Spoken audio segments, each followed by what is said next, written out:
Assalamualaikum warahmatullahi wabarakatuh. Perkenalkan, nama saya Mursid, jurusan Hukum Keluarga Islam, nomor induk mahasiswa 1172452, kelas A. Dalam kesempatan kali ini saya akan menjelaskan tentang hukum acara Mahkamah Konstitusi, yang mana poin-poin yang akan saya jelaskan meliputi tujuan dibentuknya Mahkamah Konstitusi, kemudian kewenangan dan kewajiban Mahkamah Konstitusi, serta mekanisme pemberhentian seorang presiden. Dan yang terakhir, komentar saya terhadap mata kuliah Hukum Acara Mahkamah Konstitusi. Adapun tujuan dibentuknya Mahkamah Konstitusi, kita bisa lihat dari dua kacamata, yaitu kacamata politik dan juga kacamata hukum. Secara kacamata politik, dibentuknya Mahkamah Konstitusi merupakan sebagai mekanisme check and balance antar cabang kekuasaan negara, yaitu legislatif, yudikatif, dan eksekutif. Sedangkan dalam kacamata hukum, dibentuknya Mahkamah Konstitusi merupakan bentuk tindakan tercapainya supremasi hukum atau supremasi konstitusi yang diterapkan di Indonesia, sebagaimana dijelaskan dalam pasal 1 ayat 2 yang menyatakan bahwa kedaulatan berada di tangan rakyat dan dilaksanakan menurut undang-undang. Mengenai kewenangan dan kewajiban Mahkamah Konstitusi diatur dalam pasal 24C ayat 1 Undang-Undang Dasar 1945 yang menentukan bahwa Mahkamah Konstitusi mempunyai 4 kewenangan konstitusional dan 1 kewajiban konstitusional. Hal itu juga diperkuat dalam pasal 10 ayat 1 huruf A sampai D Undang-Undang Nomor 24 Tahun 2003 tentang Mahkamah Konstitusi. Yang pertama, kewenangannya adalah menguji undang-undang terhadap undang-undang dasar.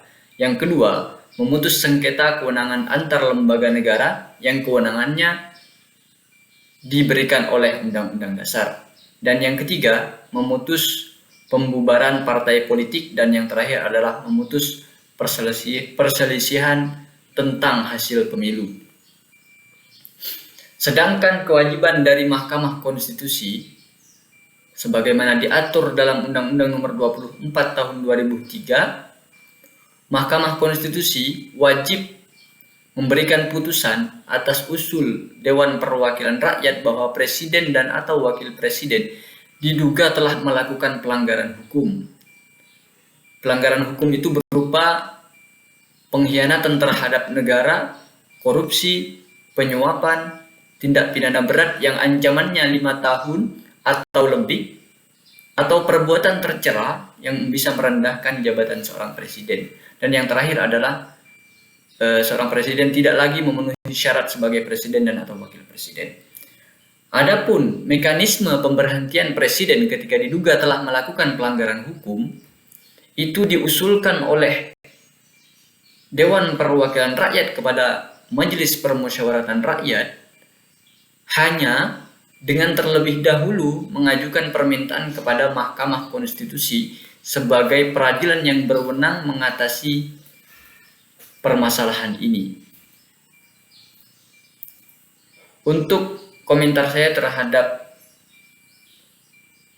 mata kuliah Hukum Acara Mahkamah Konstitusi, saya kira dalam konteks jurusan Hukum Keluarga Islam, mata kuliah ini sangat relevan karena juga membuka wawasan tentang hukum khususnya dalam dunia peradilan di Indonesia. Kita sebagai mahasiswa hukum tentunya harus tahu mekanisme-mekanisme dalam peradilan itu.